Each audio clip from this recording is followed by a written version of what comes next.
Plotnick's doctor said he could go home on Saturday, September 1st to bid us an emotional farewell. I knew what the old stinker was really concerned about was getting his hands on the September rent, which we had to pay, according to an arrangement with Joe. My brother had already paid for our 2 weeks in June and would refund the other half month when he got home. Since the Olympiad Delicatessen, now a distant memory, didn't open until noon on Sundays, I was able to visit our landlord without him having a fit over why I wasn't in the deli. The old man was in his usual rage. "They have 2 nurses here, the ugly one and the uglier one. It puts me off my food, which is okay because it's poison." I smiled. "So you're doing just fine." He glared at me. "You may be deaf, Mr. Cardone. This so-called doctor, a more annoying person, doesn't live. What would make me well is to work in the restaurant where my whole life is." My heart lurched. Well, I guess I've got to go back and, open. "Hurry up," ordered Plotnick. "My customers like their coffee on time." But Plotnick probably wouldn't have recognized his customers anymore. They were young, trendy, and hip. We catered to silk suits, leather and chains, and neon minis. Long hair, short hair, facial hair, pink hair, blue hair, and no hair were all welcome. From the stock exchange to the loading docks came Chocolate Memories clientele, bringing power ties and dog collars, and all shades of gray in between. None could seem to place the elusive flavor of our featured dessert, and all were united in a fever of admiration for the talents of root beer racinette. That week, root beer took up whittling, ant farming, calisthenics, shoe repair, and yodeling. That last one was on Thursday, and it brought the house down. By this time, Don had quit his job at the theater and was working for me again, which was okay, as long as he kept his flirting to a minimum. And even Ferguson came straight from the office to the restaurant every day. The Peach was the big genius, but we were out-earning him from our tips alone. We were getting customers from as far away as Montreal, Buffalo, and Detroit. Chocolate Memories was the hottest place in town. There were tears in my eyes as we opened the doors at 4 o'clock on Friday, August 31st, and ushered in the first flood of customers, mostly business people who had left work early in order to get a seat. It was an emotional moment. Chocolate Memories would probably be around for a long time. But after tonight, its mastermind had to go home and enroll in the 12th grade. This was my last opening. Who knew what direction Plotnick would try to take with his new restaurant? Jessica had lined up a couple of waiters to start tomorrow, and Root Beer had vowed to continue the fight against executive burnout in public, so we weren't leaving Plotnick in the lurch. But if our landlord thought he could run this place by the meat fork like he had the Olympiad, he was in for a shock. The weekend crowds were always larger, and the line formed almost immediately. Ferguson was going to be late, as Plastics Unlimited was throwing him a giant farewell bash for his last day at work. So Jessica, Don, and I were running around like chickens with our heads cut off. His root beer showed up at around 5:30. His new hobby? Bubble blowing. The giant assumed his stool with an entire carton of chewing gum under his arm. It was his most amazing performance to date. First, he popped about 10 pieces into his mouth and chewed for a few minutes. Then he jammed this wad behind his ear and started on another 10. As he chewed, cheeks moving around like 2 dogs fighting under a blanket, he seriously informed the crowd that he wasn't going for the world record. That would be stressful, he said, and bubble blowing was a very relaxing hobby. But just in case, someone better have a tape measure to witness it for the Guinness Book. In the roar of appreciation that followed, I knew that if I slapped on a $100 surcharge per table, not one single person would leave. This was an event. By the time Ferguson had around 8:30, Root beer had worked up his first really good bubble. It extended from his mouth like a second head, only bigger, bobbing slightly, thinning as it grew. Finally, his face an unhealthy shade of purple, he nodded at Jessica. 48 and a half, she called out, measuring the circumference at its widest point. The audience howled its approval. It was well short of the record, which was 73 inches, but no one seemed to mind.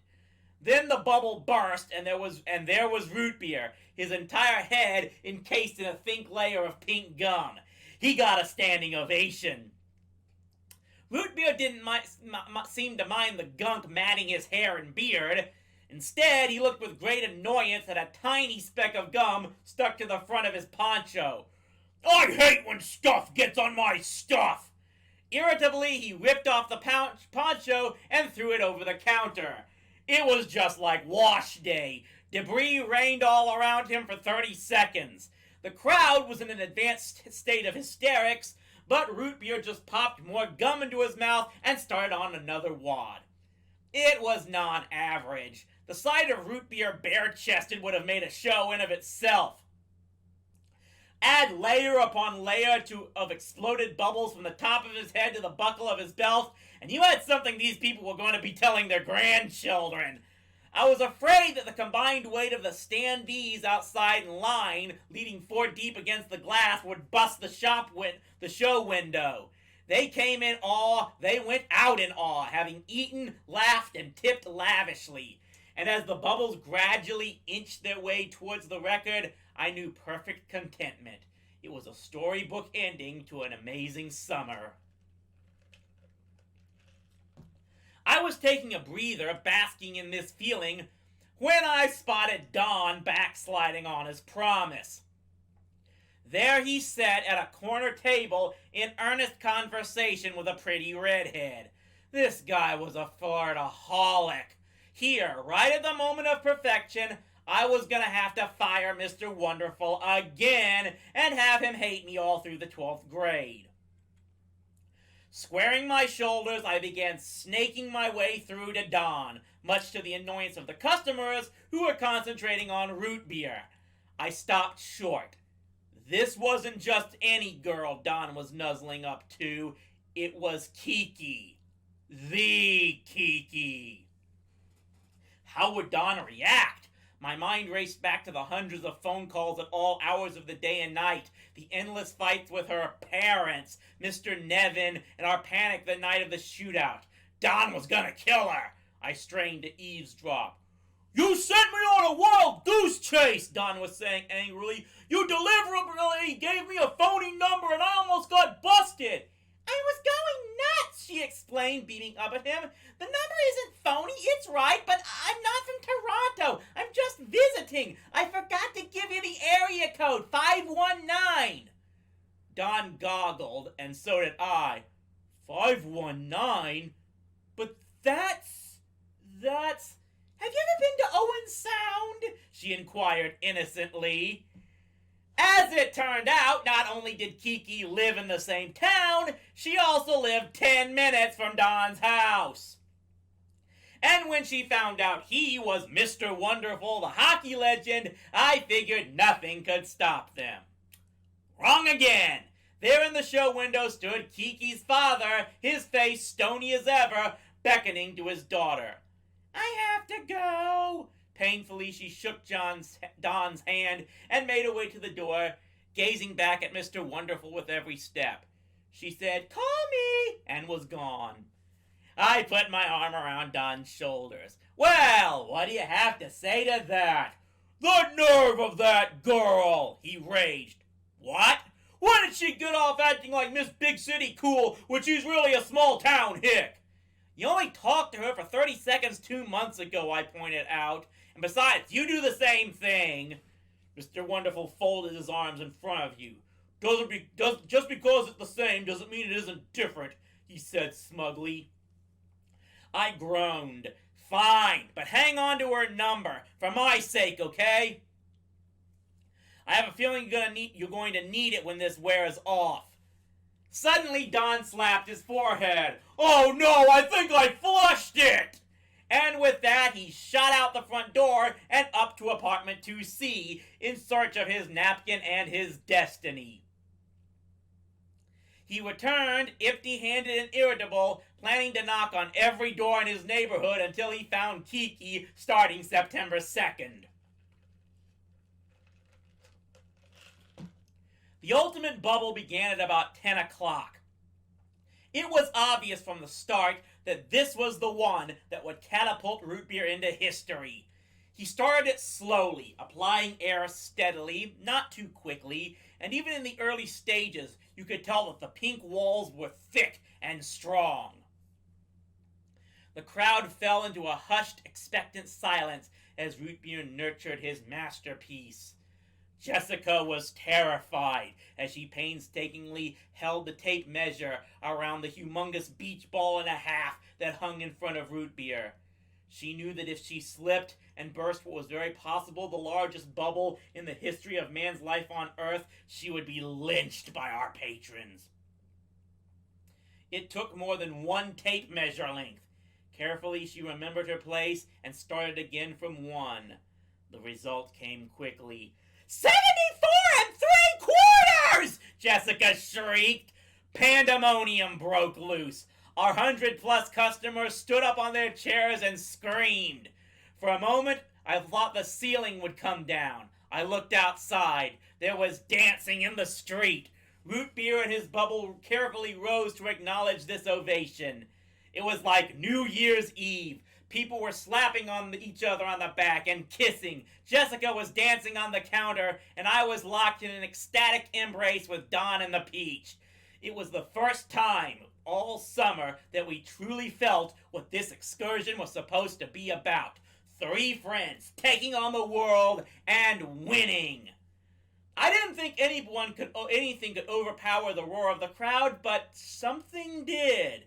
It was a half-demented voice, and it bellowed, "Where's my restaurant?"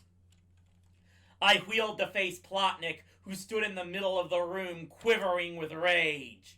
Kapow! The record-breaking bubble could hang on no longer. It exploded all over Root Beer. It was actually silent, but I heard the kapow in my mind. Plotnik took in the scene. There stood Root Beer, half naked, a woolly mountain of bubblegum. The hair on his head, face, chest, and arms was a mass of sticky pink. Then there was the crowd, which was out of control. I ran over to Plotnik to comfort him in this moment of shock. He glared at me with malice. "Mr. Cardone, I didn't recognize you! Now I recognize you! You're the devil! There are no words for such a terrible person what you are! You should grow like an onion with your head in the ground!" There was no explaining, not in this chaos, so I figured I'd do it by show and tell. I dragged him over to the cash register and dramatically pressed the no sale. The drawer popped open and an eruption of money. You know how in Saturday morning cartoons the characters' eyes bulge out 3 feet out of their heads?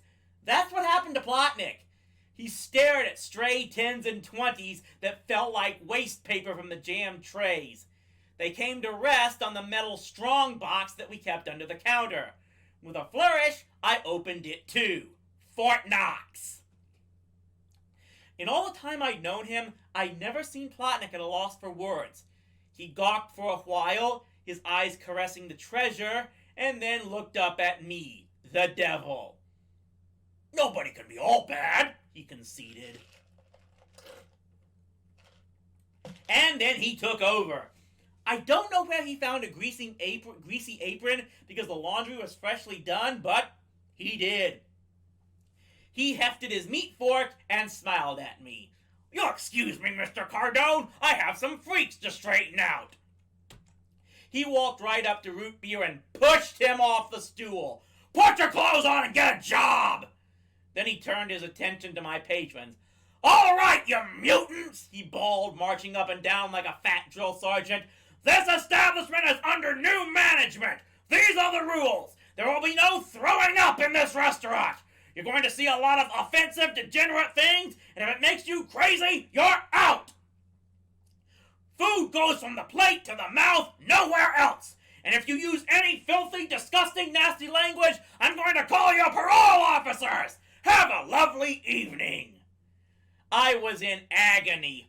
All my sweat making Chocolate Memories the best place in town, and this ill-mannered old lout was going to insult the customers and ruin everything. But then something weird happened. Instead of getting up and walking out, the crowd burst into laughter and applause. They think he's an act, I blurted out. What else? Grinned the Peach. Who'd believe there could be a guy like Plotnik? Since the customers stayed, we got back to work. Plotnik joined the waitering squad, serving coffee and dessert with all the grace and charm of a farmhand slopping the hogs. Okay, you Cossack, eat this if you can find your mouth. He's so cool, declared a skinhead, slipping Plotnik a big tip. You're a good boy, you know that? Beamed Plotnik. Let me recommend a good vivisectionist for you.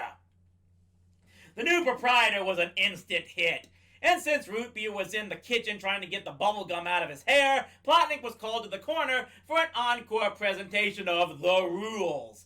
He was glad to oblige, and went on for 20 minutes about such topics as how to use a knife and a fork, what is a bathroom and why do I need one, and when and where to not commit violent crime.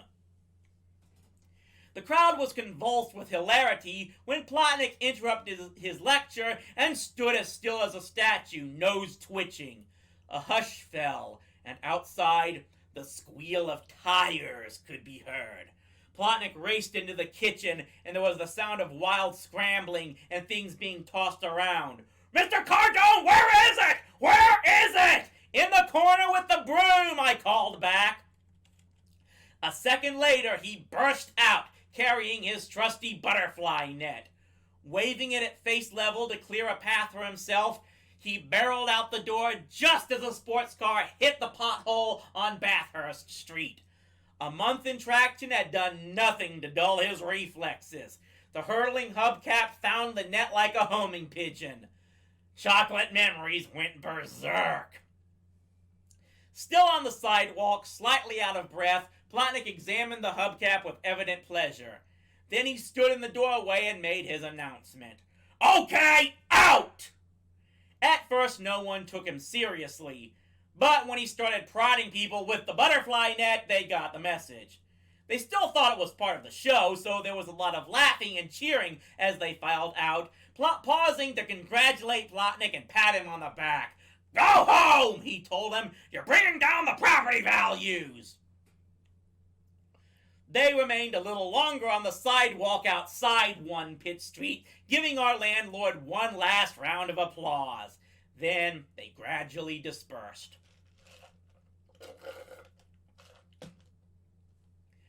He turned to us, the staff. Go to bed, I'm having an ulcer. Oh, sure, Mr. Plotnik, I grinned. You just want to be alone to dive into that cash box. I have to hide, Mr. Cardone. That fascist doctor could be coming after me any minute. I'm not supposed to be out until tomorrow. He checked the clock. Ah, it is tomorrow, the first of the month. That'll be $685, please. We stared at him. Mr. Plotnik, I cried, is that all you can think about after what you've seen here tonight? We've all worked like crazy to make this place a success for you. Plotnik shrugged. I don't want no deadbeats in my building. I was furious. You'd better be nice to us. We're the only ones who know the secret recipe for the chocolate memory, which is the backbone of the whole menu. Plotnik reached over and dipped a pudgy finger into a half-finished dessert. He licked at it experimentally. Big deal, cake mix. Where money is involved, Plotnik is always right. When Plotnik is wrong, see above. We wrote him a check. At least this time we could afford it. Out on the sidewalk, Ferguson and Don confronted Jessica. All right, said Don. You've dodged us for a whole summer, made us look like idiots, and almost turned two friends against each other. Ferguson nodded feelingly. Now we've got something to say to you. We want you to know that we don't care who you would have picked. In fact, we couldn't care less. Right, Peach Fuzz? Right, the Peach confirmed. It doesn't interest us in the slightest. But I've made my choice, she said. They both leaned forward tensely. I pick Jason. She picked Jason? Since when was I one of the choices? This was the girl who went out of her way to date everyone I knew except me. Ha! Don slammed his fist into his palm. Jason's with us. He wouldn't stab his friends in the back. Would you, Jason? My eyes were glazing over.